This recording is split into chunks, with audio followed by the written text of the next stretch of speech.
Sakafet YouTube, and welcome back to my channel. Let us make my beautiful pot of chicken soup.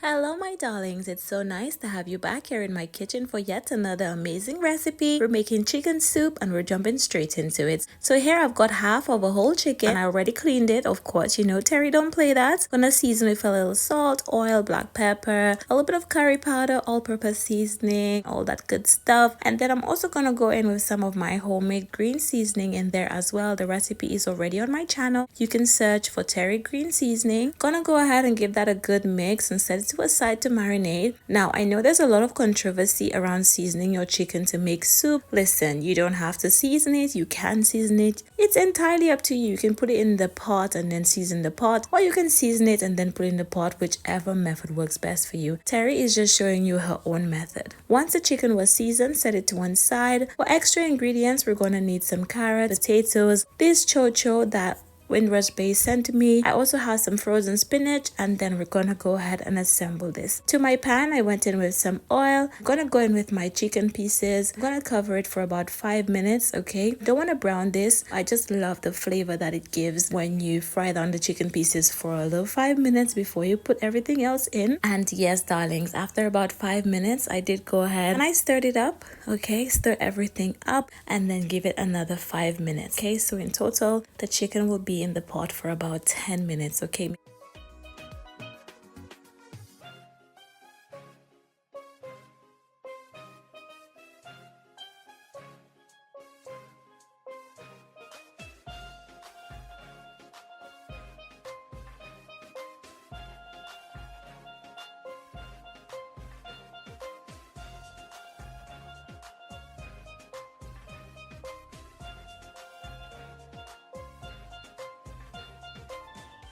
After the 10 minutes has been up, this is how my chicken looks, and as you can see, it's chopped up really small, so this chicken is pretty much halfway cooked. I'm gonna go in with my chopped potatoes, okay? I'm gonna add in my carrots as well, and then I'm gonna add in some frozen spinach. Cover it up again for another 2 to 3 minutes before we're gonna go in with our liquid. And this is how I build the flavors in my pot, okay? Now again, you don't have to do it that way, but if you try this method, trust me, you're not gonna be disappointed.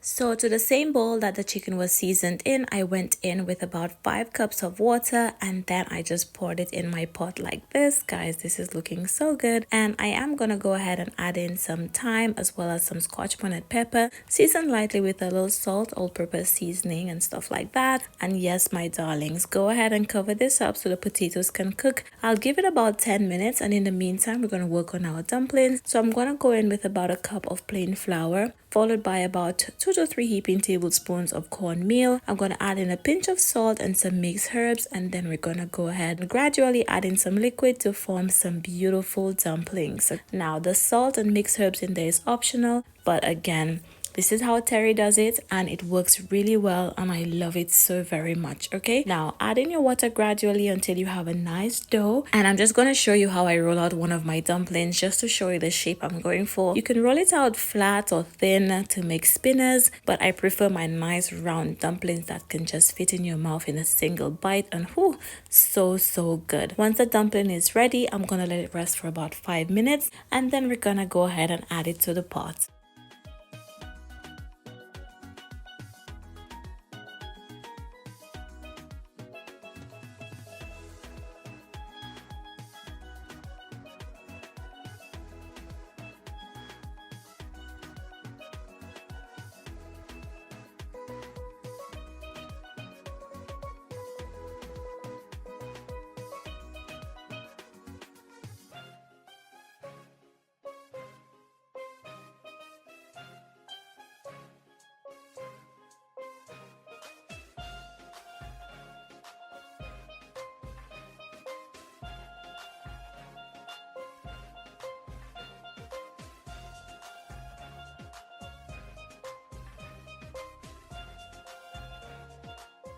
Well, I'm just checking on my pot now that my dumplings are resting and the pumpkin is already cooked. So to add some more flavor to this, I'm gonna go ahead and crush some of the pumpkin. I will leave some of it whole, but I will crush some of it, which will give it a bit of a thickness and just add a bit of depth to the soup, okay? Because I don't want the soup to be too watery. Love when I have a little bit of thickness, not too thick like porridge, but you know, with a little thickness in there, okay? I'm also gonna go in and add in my chocho pieces, and then I'm gonna go and add in my dumplings as well. Yes, my darlings, this is coming along so beautifully, and the smell of my kitchen, whew, you would just have to be here.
Once all my dumplings are in, I did go ahead and put some freshly cracked black pepper on top. And yes, my darlings, I'm gonna cover this up, give the dumplings about 10 minutes to cook, and my soup is pretty much ready. Last minute, I decided I wanted to add in some frozen spinach to the center just for an extra 5 minutes, and you know, to add a bit of leafy greens in there. That is optional, but it's just my own way of getting in a little bit more veg into our diets, especially my boys love spinach. And before we do that, make sure to remove the scotch bonnet pepper. For a second, I thought it burst and my heart was already thumping. Gosh, I went ahead and removed all of the thyme stalks as well because they've served their purpose. And yes, darling, add in that frozen spinach ball, give it another 5 minutes, and your soup will be ready.